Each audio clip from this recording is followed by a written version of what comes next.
A WWE star tries to quit, Paul Heyman controversy, and WWE screw with a fan. I'm Ollie Davis, and this is the WrestleTalk News. Support WrestleTalk! Give us a subscribe. Wrestling fans of a certain age, i.e. my age, are in a sobering time. Bryan Danielson retired last year. AJ Styles has said he will be hanging up his phenomenal boots in 2026. And in just 2 weeks' time, John Cena will wrestle his last ever match. It's a reminder that your heroes will age, nothing is permanent, and everyone you know and love will one day die. But at least we got Cena wrestling Logan Paul 5 different times in his last year. 5 different times! But just several weeks after Cena holds up his last time is now towel, his Japanese equivalent will do the same. Just 1 year older than Cena, Hiroshi Tanahashi became the ace of New Japan Pro Wrestling during the same period Cena became the face of the WWE. They both shared a larger-than-life charisma that carried their respective companies through some turbulent times. The only difference, really, was that Tanahashi can actually wrestle, and in the Tokyo Dome on January 4th, 2026, Tanahashi will do just that for one last time, fighting one of his most famous rivals, AEW's Kazuchika Okada, at New Japan's biggest show of the year, Wrestle Kingdom. But Okada as Tanahashi's final opponent wasn't the only plan. There were supposedly 4 names in contention. New Japan's Tetsuya Naito, AEW's Kenny Omega, and another name were also discussed. And the negotiations for the latter lay over the biggest fault line in the professional wrestling industry. In the latest newsletter from Social Suplex, which is a really great read, the link's in the video description below, they point out that Tanahashi was originally meant to retire in 2024, but the promotion found itself severely lacking in star power, with Okada and Will Ospreay leaving for AEW. So Tanahashi, who also became the president of New Japan during this period, carried on wrestling. He announced his final show would be at 2026's Wrestle Kingdom, making 2025 his last full year in the ring. And in May, discussions reportedly began over who his last opponent would be. But at the top of the list wasn't Okada, Naito, or Omega.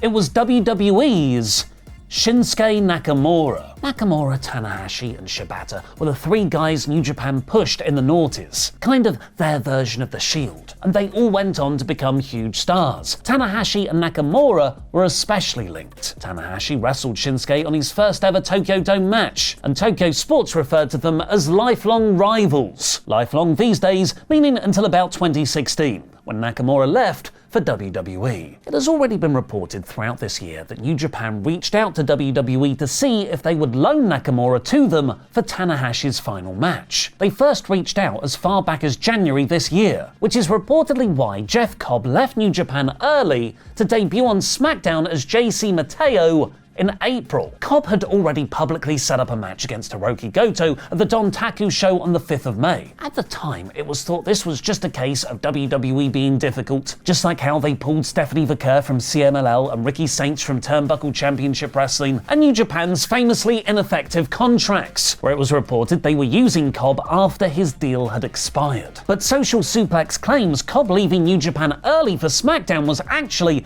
part of negotiations for Nakamura between the 2 promotions. Shortly after this, Nakamura disappeared from WWE TV. He hadn't done much of note in 2025. He was featured about once a month on SmackDown and wrestled on the Road to WrestleMania European Tour. But following his loss in a King of the Ring first round qualifier on the 13th of June episode of SmackDown, he would go missing for the next 4 months. And this is because Nakamura had asked WWE for his release, and they had agreed. That's right, sometime in the summer, Shinsuke was reportedly granted his release from WWE, so he could go to wrestle Tanahashi in his last match in 2026. Oddly, Nakamura then made his return to WWE, going to a no contest against Sami Zayn in the US Title Open Challenge on the 10th of October episode of SmackDown, the day before Crown Jewel. This was part of WWE's tour across Australia and Japan, and was presumably going to be Nakamura's farewell run. So, the next week, before he wrestled on the WWE live events in Japan and Tokyo, the ones where Rhea Ripley broke her nose and Nakamura teamed with Jey Uso or CM Punk against the Vision because Seth Rollins had to fly home injured, he went for dinner with Tanahashi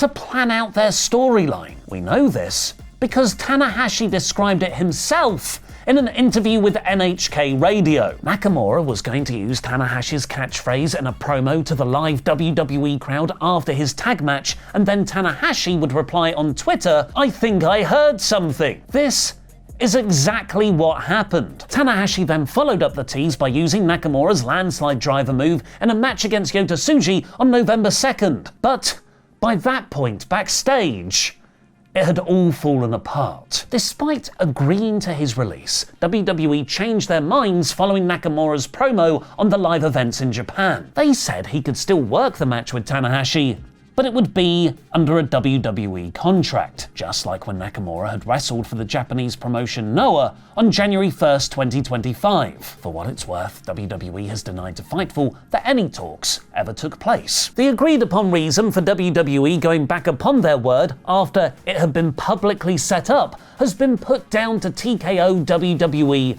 wanting to mess with Tony Khan as much as it would be to disrupt New Japan. This is because New Japan has a long-running working relationship with AEW. If Nakamura main evented Wrestle Kingdom as a free agent against Tanahashi, there's no problem. But if he does it under a WWE contract while there are AEW talent elsewhere on the show, that causes political issues. Tony Khan was described as being not happy with the Nakamura situation and New Japan's conversations with WWE. Fightful has previously reported that AEW and Tony Khan didn't shut down New Japan using Nakamura in the match because of the WWE stipulation. But Social Suplex report that Tony did warn there would be serious repercussions to the working relationship if Nakamura wrestled for New Japan while still under contract with WWE. This is also reportedly when AEW started pushing Okada to be Tanahashi's final opponent. It's all part of the larger wrestling world war we're in right now. While AEW are fighting WWE and TNA on their home soil of the United States, there are also battlegrounds in Japan, with WWE partnering with Noah and Marigold, while AEW have working relationships with New Japan and Stardom, and in Mexico, where AEW has a partnership with CMLL and WWE have outright acquired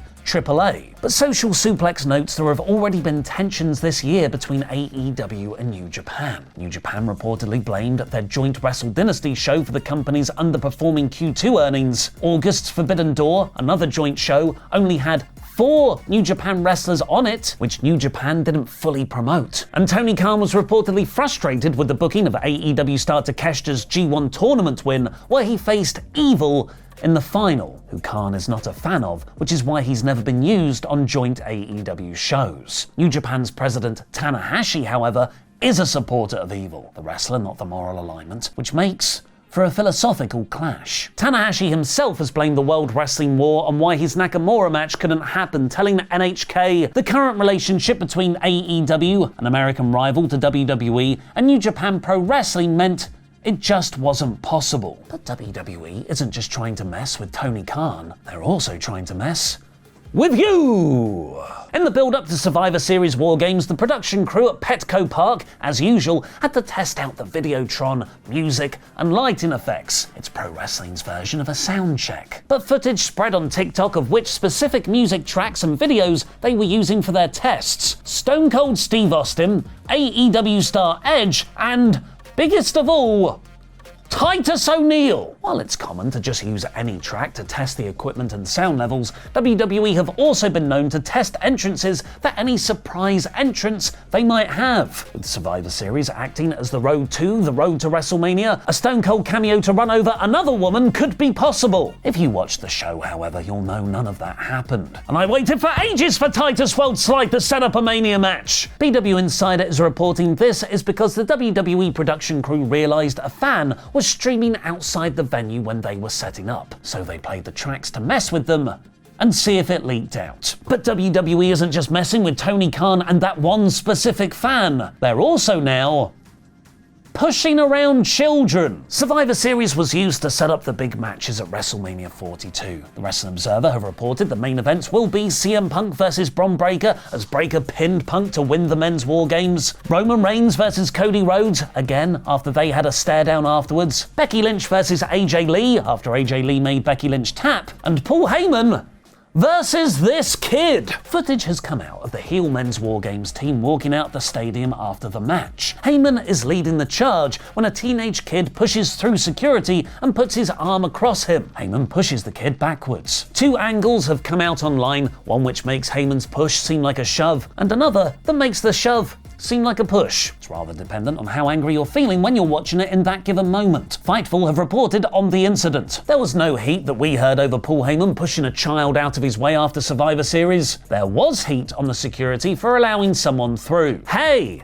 Man, leave those kids alone. It was actually one of the more interesting things to happen at War Games because the two stip matches were a bit blur. Click the video on screen now to watch mine and Luke's full podcast review of the show, including that magnificent John Cena vs. Dominic Mysterio match.